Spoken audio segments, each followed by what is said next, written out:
It's Friday, April 14th, 2023. Welcome to episode 49 of the Alameda Postcast, an audio service of the Alameda Post. I'm your host, Scott Peeler.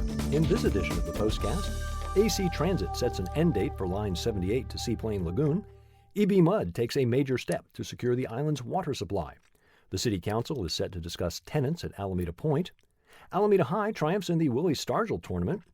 Alameda Unified School District's Teacher of the Year is right here on the island, and Dignity Village is set to open early next month. These stories and more on this episode of the Alameda Postcast. Our top story: on Wednesday, the AC Transit Board of Directors voted unanimously to allow the Line 78 pilot program to come to an end in August. The route, which runs between Fruitvale and the Seaplane Lagoon Ferry Terminal, began operation in August of 2021. In April of 22, the pilot program was extended to August of this year. Low ridership has plagued this route, thus the vote to allow the pilot to end. Only about 7 people are on that bus on an average run. Of the 157 daily riders, only about 21 continue onto the ferry. The board's vote came despite a letter from Lucy Gili, Transportation Demand Manager for the Alameda Transportation Management Association. She expressed support for the continuation of Line 78 as part of the city's Transportation Choices Plan. Thus far, no replacement routes have been announced to directly serve Seaplane Lagoon. After August, the closest AC Transit stop would be the West Atlantic and Orion stop on Line 96 near Waterfront Park, just under half a mile from Seaplane Lagoon.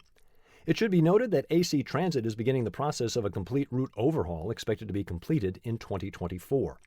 For details on this developing story, see Ken Durr's article at alamedapost.com/news.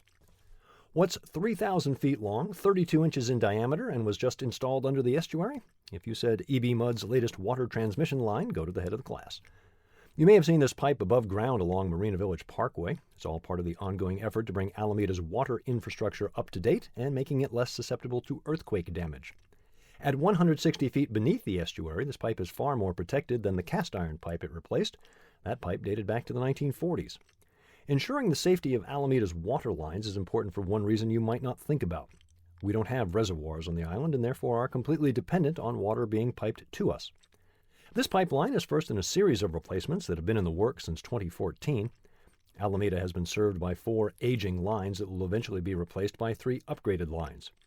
EB Mud's been busy lately, with one major project coming to a conclusion this week. The sewer interceptor project along Buena Vista has finished, and the detours have been removed. That work had been going on since September and was delayed by this winter's storms. But Buena Vista is now back as a two-way street.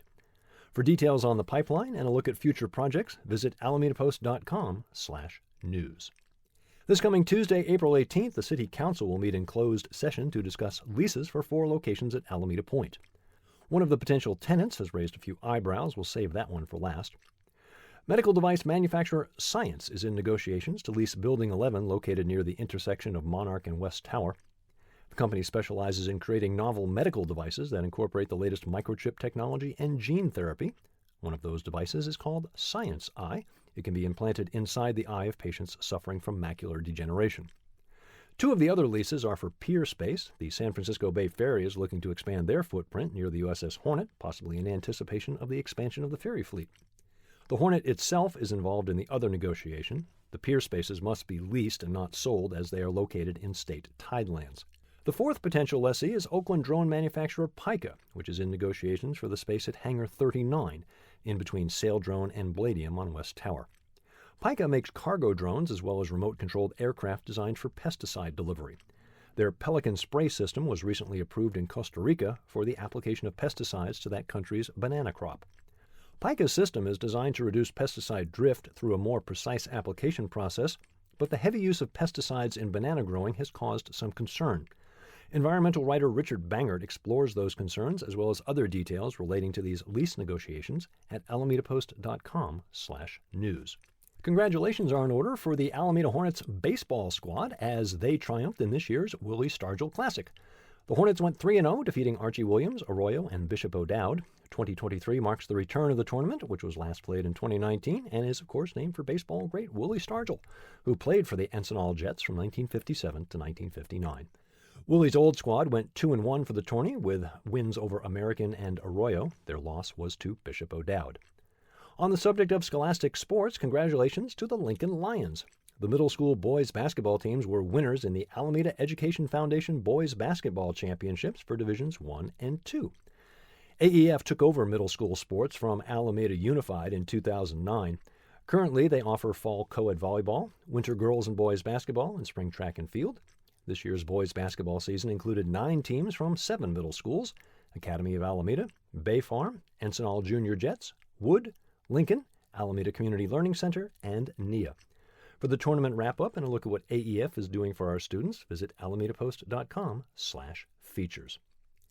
Sticking with schools and staying with congratulations, Jessica Kerber, an English teacher at Encinal Junior and Senior High School since 2005, has been named 2023 Teacher of the Year by Alameda Unified School District. Kerber was recognized for her high professional standards, ability to engage and connect with students, and her leadership and collaboration skills. Kerber's dedication to her students is evident in her creation and initiation of the Mental Health Matters English class at Encinal. In this course, students read novels that focus on mental health matters and research topics such as PTSD, depression, anxiety, and gender norms. This class has been praised as a testament to Ms. Kerber's commitment to her students' well-being and her desire to help them become well-rounded individuals. In the fall, the Alameda County Office of Education will honor all the Teachers of the Year in the county, and Ms. Kerber will have an opportunity to become Alameda County Teacher of the Year.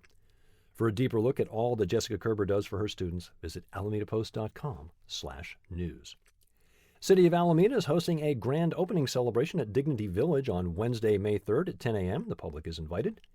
Dignity Village, a 2-story, 47-unit interim supportive housing project, is at 2350 5th Street.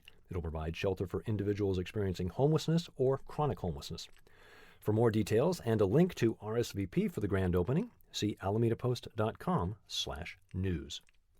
Join Dennis Evanosky and Adam Gillett Sunday, April 16th or Saturday, April 22nd for Bygone Bay Farm, asparagus, oysters, and hops. You'll even learn about Jack London's connection to the oyster industry.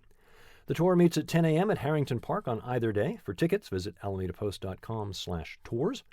Dennis Evanosky has provided some excellent background on that once thriving oyster industry. Find his article at alamadapost.com/history.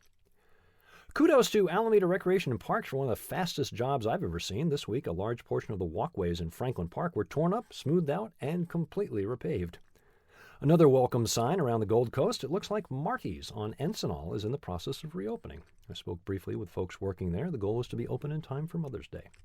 Oh, if you've been bothered by an unusual number of ants lately, you're not alone. Our extreme weather has driven these unwanted guests out of their colonies and into homes across the Bay Area. If you're looking for a way to clean up ants in and around your kitchen, try a citrus-based natural all-purpose cleaner. It won't solve the problems of the ants coming in, but at least you'll be able to clean up without worrying about contaminating your food prep areas. Heads up for you late-night travelers the next 2 Wednesdays. On the 19th, the Webster Tube will be closed from 10 p.m. until 4:30 a.m. On the 26th, the Posey Tube closes, also 10 p.m. until 4:30. Both closures are for planned maintenance. AlamidaPost.com/events, your source for things happening all across the island.